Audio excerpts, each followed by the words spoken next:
Extra, extra. Read all about it. Matt Chatham back with us to rip through some premature NFL headlines. I love this, Matt, because we just make up something about something that may or may not happen. Like, I was literally built for this segment. You ready? Right. Oh, I'm always ready.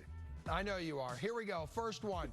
Patriots stick to their LYNNING ways. Oh, how do you feel about it? That's clever. Yeah, I think they do it. And my rationale here is I know that this is an inconsistent team. That's what that's the hump they're trying to get over. They're trying to sort of string a couple together kind of deal. I think they're hitting the right LA team at the right time.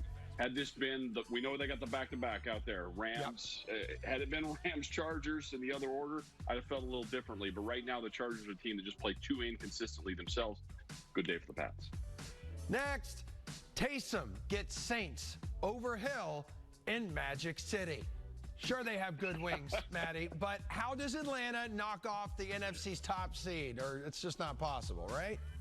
It is absolutely possible, not probable, though. The issue for them is I think they might have blown it. They put out a pretty tremendous performance a week ago against the Raiders. But to come and do that in back-to-back weeks, especially with Hill now having a second week under his belt, and that whole notion of they figured him out, you know, that didn't happen with Denver. Bare necessities. Chicago snaps skid. Or what are the chances you think the Lions bring it in their first game since firing Matt Patricia? Couple of skids going on there. So I tend to think that this is one of those games that you might be watching two teams that are both losing their head coach. It hurts my heart that Matty lost his gig, but those Bears are going backwards fast. And I would hate to have to pick a winner here. I guess that's sort of why I'm here. So I'll just go with the Bears because they seem a little less bad right now. But it's certainly not a confidence pick. Yeah, even with Mitch Trubisky at quarterback. Here. All right. How about this one? Baker earns brownie points as Cleveland makes history. So I know it's a battle of the backfields here, but how can Baker and Cleveland pull it off? They'd be 9-3 against the Titans.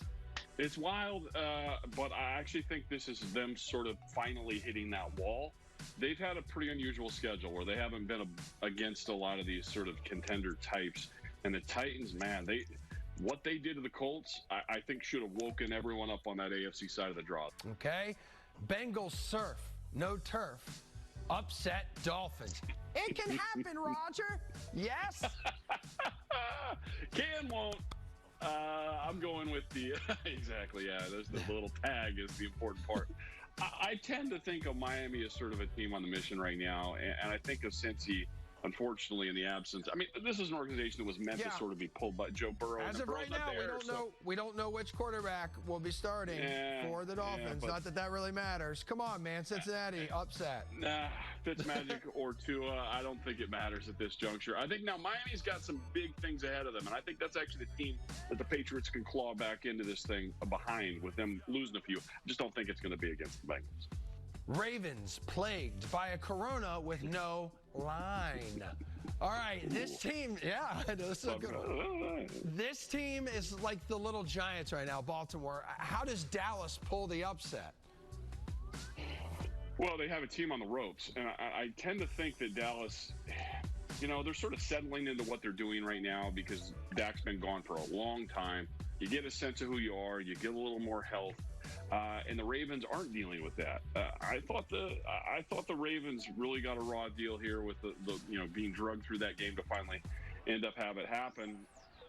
Teams haven't. Well, the Patriots are probably the best example. When teams start to get jerked around, it doesn't help you. It doesn't help you at all, especially against talented teams. So I tend to think that this is going to hurt Baltimore going forward. Maybe not even just this week against Dallas. This is a team that's, who knows if Lamar Jackson's even going to play. So too many factors working against them. So maybe we'll let Dallas go ahead and get that upset. And the Cowboys are in a race for a division title, baby. Sort of. Next headline. 49ers give Bills Mafia an offer they can refuse. So the Arizona 49ers, at what point does Buffalo start to Buffalo and collapse here? Could happen, and I think this is one of the more challenging outgoing games, especially because they're so dynamic in how they run the football. And I just don't think it is the week, though. I really built that thing up. But I still say Buffalo slides through on this one. Matt Chatham, happy Friday, babe.